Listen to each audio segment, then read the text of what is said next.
Living in the city of Guadalajara has been an interesting experience for me and my family. This southwestern corner of Mexico used to be considered the safest part of the country, but that all changed when the drug cartels moved in and set up shop here as well. Within a few years, it became commonplace for bodies to be found dumped all over the city. Even in our own neighborhood, violence became something quite common. Right around the corner from our old church, a man was backing out of his driveway one morning to take his young daughter to school.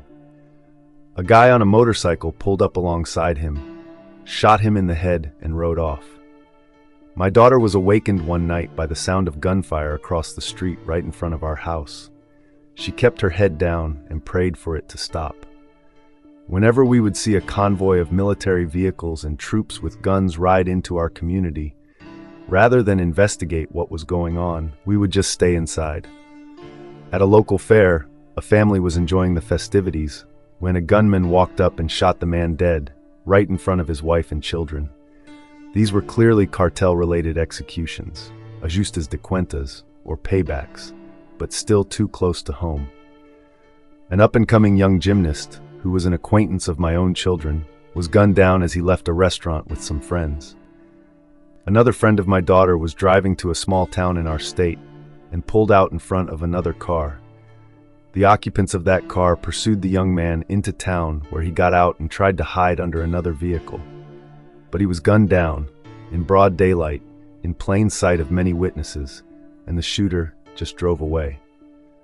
My wife and daughter were driving in the city one day and witnessed a car cut off another vehicle right in front of them. There was an angry exchange of words, and then suddenly, in an instant, their guns were drawn.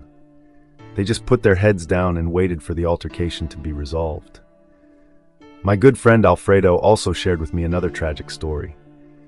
His brother and sister-in-law were lured to a remote area where they were kidnapped, tortured, and brutally murdered, along with a young man who was with them. No one knows for sure exactly what happened or why, but it was a tragic loss for the family, and especially for the young children who lost their parents. We saw on the news that a woman was murdered in a hotel room not 5 minutes from our home. She was butchered, and the crime scene was closed for weeks for the room to be completely renovated because there was so much blood. My own wife was kidnapped at gunpoint and narrowly escaped during a shootout with police.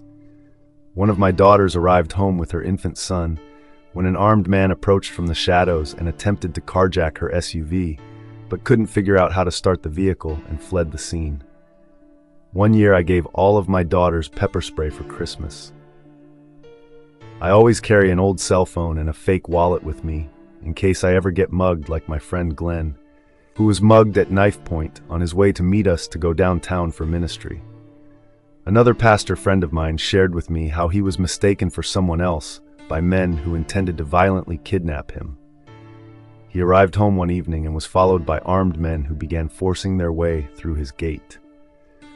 He fled into his home and locked the doors.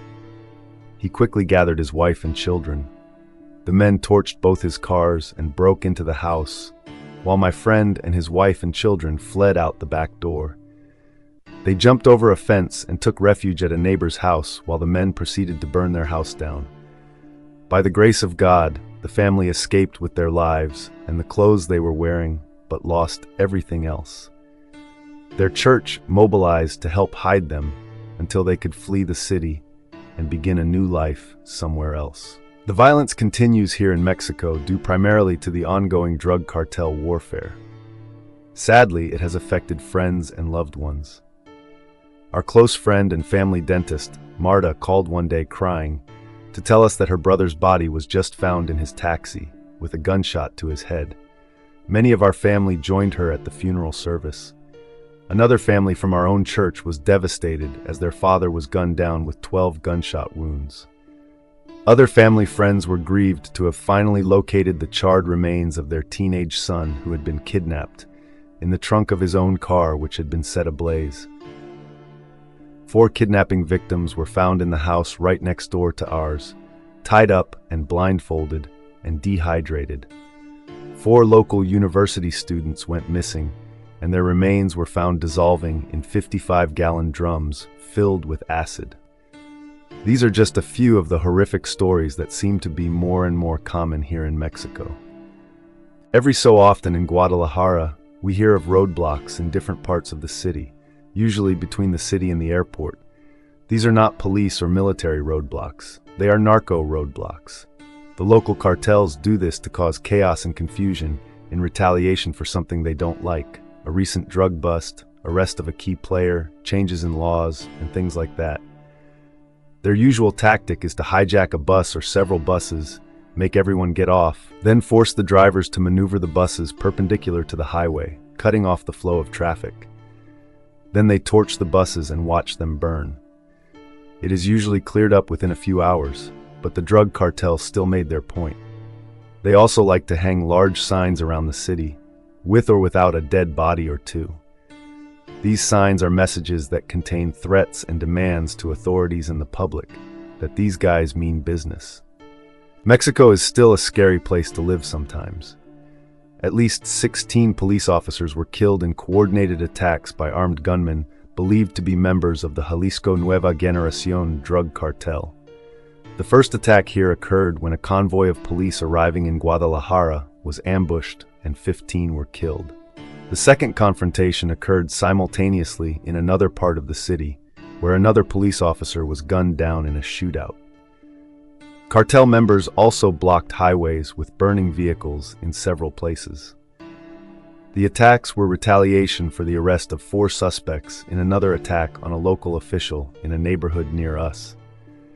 He was traveling in an armored vehicle and survived the assault, in which 50 caliber weapons and rocket launchers were used. Government officials are routinely assassinated or simply disappear, as well as journalists who report on such violence. Such is the country in which we live. So many horrific stories. Mexico is clearly a land in need of the gospel, with so much violence and so many souls in the clutches of the enemy. Only the power of God's word can transform a culture and a society where this level of violence is commonplace. We didn't come to Mexico to be safe, but to be light in the darkness. Pray for peace for the nation of Mexico.